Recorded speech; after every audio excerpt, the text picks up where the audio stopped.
ఇది నా ఇల్లేగా, నేను మా ఇంట్లోనే ఉన్నాను, హైదరాబాద్లో ఉన్నాను. సో నేను విన్నాను పొద్దున్నుంచి, నాకు ఫోన్లు రావడం జరిగింది. నేను కూడా వీడియో క్లిప్ చూశాను. మన మీడియా మిత్రులు చాలామంది నన్ను అడిగి క్లారిఫై చేసుకున్నారు. వాళ్ళ దాంట్లో రాలేదు నాకు తెలిసి. చాలా ఇట్లా శ్రీకాంత్ ఇలా బెంగళూరులో రేవ్ పార్టీకి వెళ్ళాడు, హేమ వెళ్ళింది, ఈ టైప్లో ఏవో వచ్చినాయి.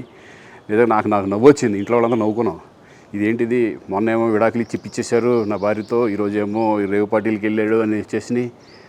కానీ ఒకటి, వాళ్ళు కొంచెం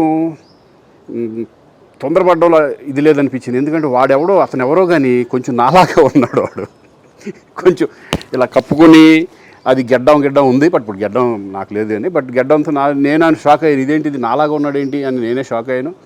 సో దయచేసి ఎవరు నమ్మొద్దు. ఎందుకంటే రేవ్ పార్టీలకి వెళ్ళే కల్చర్ నాది కాదు, పబ్ కల్చర్ మనిషిని కాదు నేను.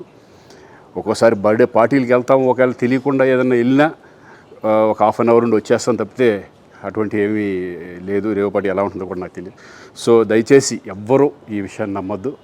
హ్యాపీగా నేను హైదరాబాద్లో ఉన్నాను, మా ఇంట్లోనే. ఇప్పుడు మా ఇంట్లో నుంచే నేను ఇది చేస్తున్నాను. సో దయచేసి మీడియా మిత్రులందరికీ కూడా నేను చెప్పేది ఏంటంటే, ఏ విషయం కరెక్ట్గా తెలుసుకోకుండా మీరు కూడా థంబ్నైల్స్ పెట్టేసేసి, నా బొమ్మ వేసేసి రేవ్ పార్టీలో పట్టుబడ్డ శ్రీకాంత్ ఈ టైప్లో వేస్తున్నారు. కాబట్టి దయచేసి ఎవరు నమ్మొద్దు. అది అతను అలాగా ఉన్నాడు అనే ఒక విషయంలో మీరు పొరపాటు పడి ఉంటారని నేను అనుకుంటున్నాను. దయచేసి అది నేను కాదు. Thank you. ఇటువంటి అన్నీ కూడా నిజంగా కొంతమంది, వాళ్ళందరికీ నిజంగా థ్యాంక్స్ చెప్పుకుంటున్నాను నేను. కొంతమంది మీడియా మిత్రులు నాకు డైరెక్ట్గా తెలుసు కాబట్టి, వాళ్ళ ఫ్రెండ్స్ లాగా నన్ను ఇచ్చేస్తారు కాబట్టి, వాళ్ళందరూ నన్ను డైరెక్ట్గా అడగడం, నేను చూసి ఇద్దరు నవ్వుకోవడం, వాళ్ళు వాళ్ళ దాంట్లో వేయకుండా చూశారు కొంతమంది. వాళ్ళందరూ కూడా నేను థ్యాంక్స్ చెప్పుకుంటున్నాను.